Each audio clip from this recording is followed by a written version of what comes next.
It's fine. We're going to have to hide in here for a while, okay? No, they won't be able to come in. I've placed a wandering door spell on this cupboard door. Well, what it will do is, every time one of them tries to open this door, they will be led to another door. They will forget the reason that they wanted to open this door, and they will simply find themselves somewhere else in the property. It's called a wandering door spell, so don't worry. So, let's trace our steps, shall we? We came into the property and all looked clear. That diversion worked perfectly. I knew it would. Do you know why? You remember what you told me about the bank? Do you remember with the ducks, was it? I can't remember the animals that were used. I think it were the ducks. Well, we used ducks this time and it worked perfectly. When people see a load of ducks walking in, they just get confused what the hell's going on, and then their attention is on the ducks. Worked in the bank. No, they wouldn't necessarily think it was Mr. Palacio. That's used by a lot of people. What they would probably have thought is that there was someone with magical ability around, and you would think that would be counterproductive. But actually, I wanted that to happen. You can imagine, actually, it's a bit like a double bluff. So, what happened is, we used a duck thing on them. They look at the ducks, so a load of ducks just wander in. They look at them immediately. They then start to look around, because a normal person would look at the ducks and would say, oh, there's ducks, what the hell's going on? And their attention's on the ducks. You can then come and do what you want. That's one of the things Mr. Palacio did. Okay, they'll look at the ducks, and they'll say,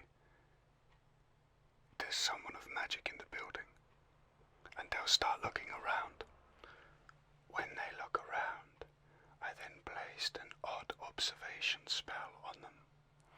And what happens is, this works well if you can get someone to quickly turn and look in a frantic way. And it confuses the mind, a bit like the wandering door spell, but what happens is, they start to frantically look around and then they forget what they were looking for. After a few seconds, they go back to what they were doing, but that will buy us enough time, or they can't see us. Yes, so basically, sorry I haven't explained it very well. When they look around, their mind is in a frantic frenzy. Yes, exactly. So what happens is they're looking like this, but their mind is filled with other things. You can run straight past them as it's happening and they won't see you. So we send in the ducks, and then we do the odd observation spell. They see the ducks, they immediately look around, hit them with the odd observation spell. We can run past them. So we've done that. Well, yes, normally a normal person would see the ducks and then they would say, oh, why are there ducks in here? Why is a line of ducks walked in? They'd be distracted by that. But because these are magical people, they know that that's a trick. Immediately they look around, odd observation spell hits them, and they can't see clearly. We run past, job done. So, we did that. And then we got to what I feared but didn't want to talk about. There were two boxes. One was in the van. The van is still out there, I'm assuming. That was the box, remember the one we said that was about 1/2 meter cubed. You wrote that down, yes? I saw another box, identical.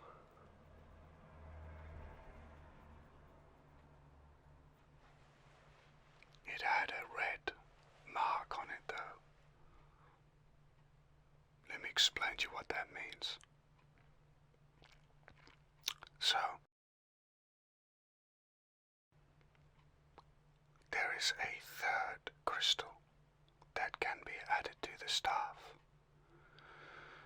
But this third crystal is not indifferent like the other two. This third crystal is pure evil. The other two are very powerful on their own, or when used together, and can be used for good or evil depending on what the user wishes to use them for. But this third one is just evil and dark. And when used in combination with the other two, it is so very powerful and so very evil. So, it's as I feared. Yes, I got a look at it, and it is what I feared it was. I need to get this information back to headquarters immediately, but it would appear we are trapped in this cupboard.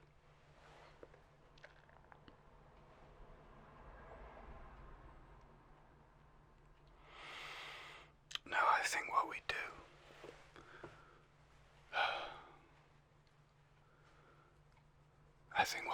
is we wait. They'll go eventually, and then we can go. I'll know when they've gone. I can sense their presence. It's like an unpleasant feeling in the background whenever they're close to me. I know when it goes, it's immediate relief.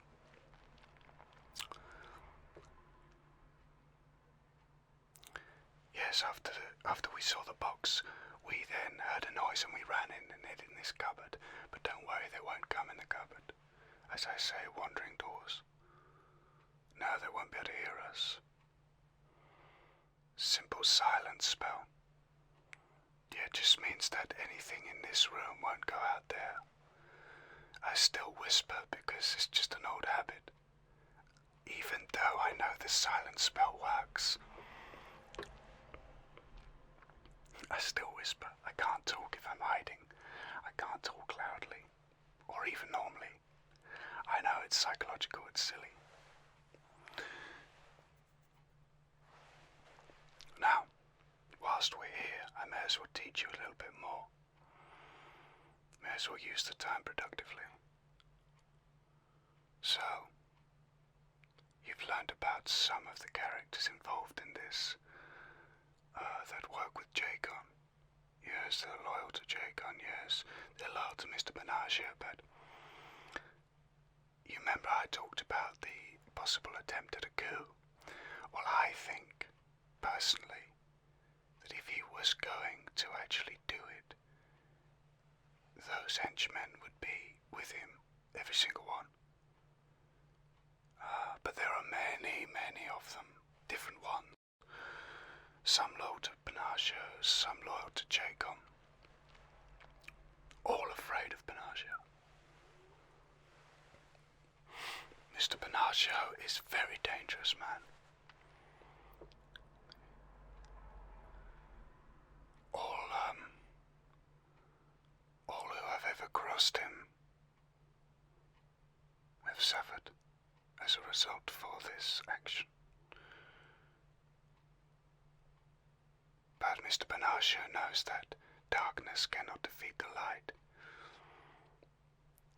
I sometimes wonder why he continues, but perhaps he is just hoping that that will change, but it won't.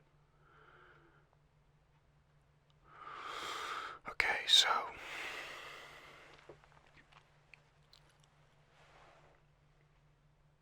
I'm going to talk to you about Jacon's brother. Yes, Jacon has a brother. Melias.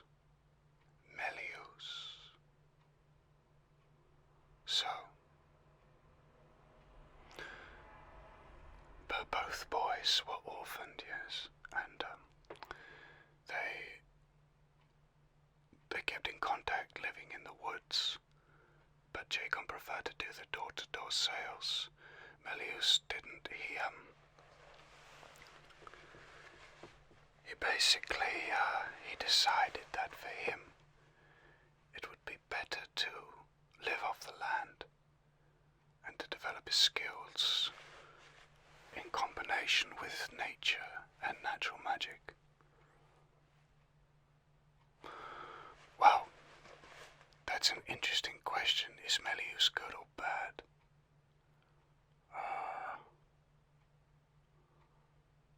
He's indifferent, really.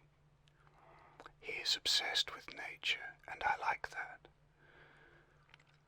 I would say that Melias could be taken either way, depending on whether or not it's something he saw as a benefit to himself and to nature. Mr. Palacios has tried to get him to work with him many times, but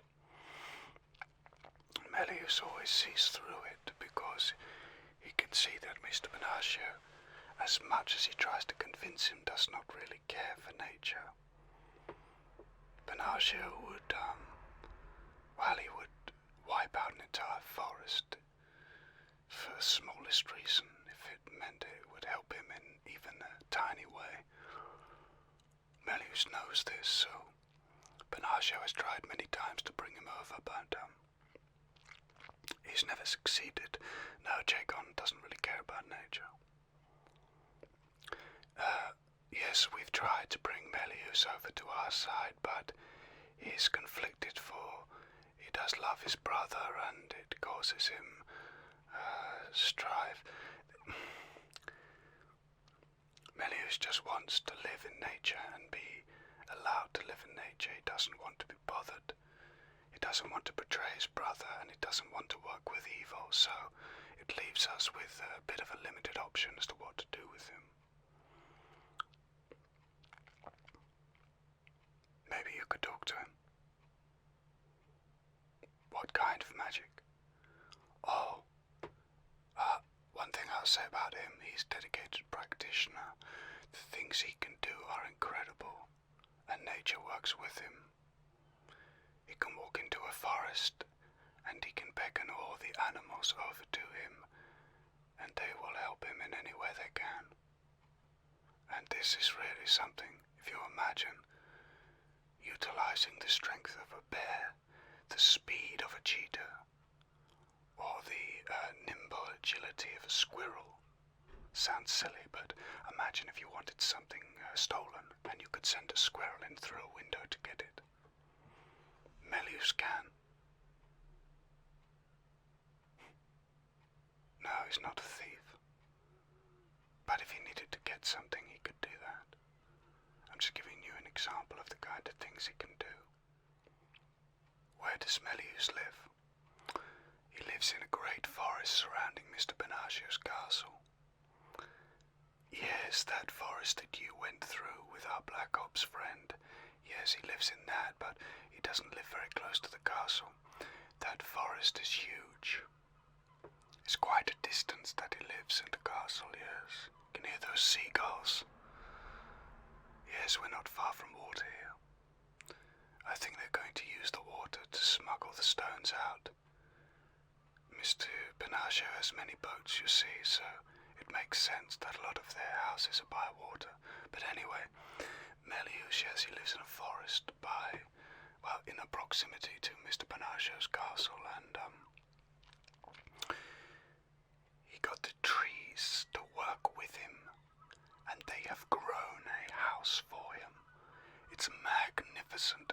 In fact, I would call it more of a mansion than a house. The trees and the animals protected, providing incredible security. He really has become a powerful individual. But as I say, his love is for nature and for his brother.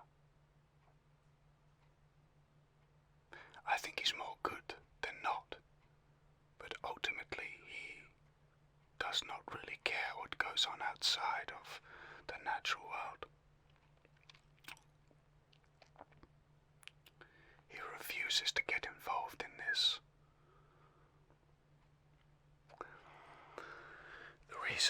lives in that forest. Well, basically, he hopes that his brother will come and join him at some point. That won't happen though, it's not a life Jacob wants.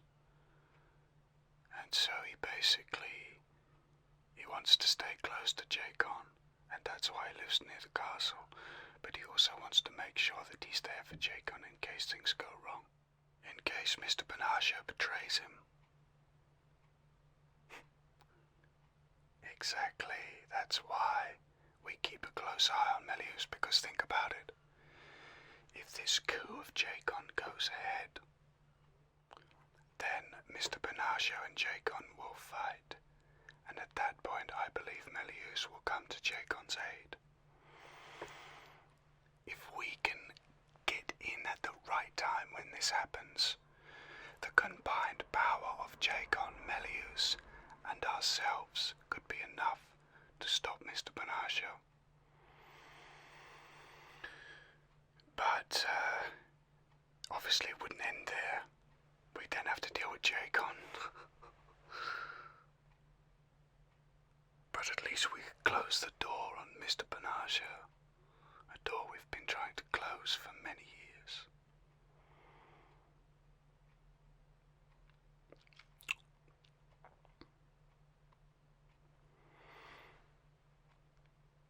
You want to talk to Melias? It can be arranged.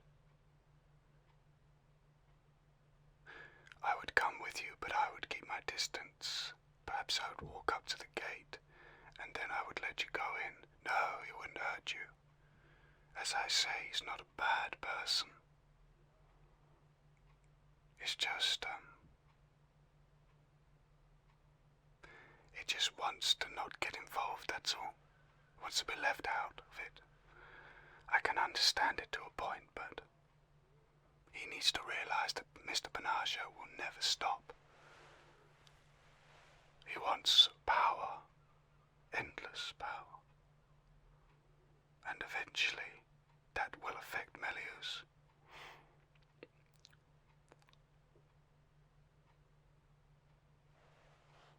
I think they've left. I just felt a sudden wave of relief. Now, we're gonna go out now. I'm gonna go first, and we have to be very quiet. And this is what I want you to do. You stay behind me at all times. You stay close. If I say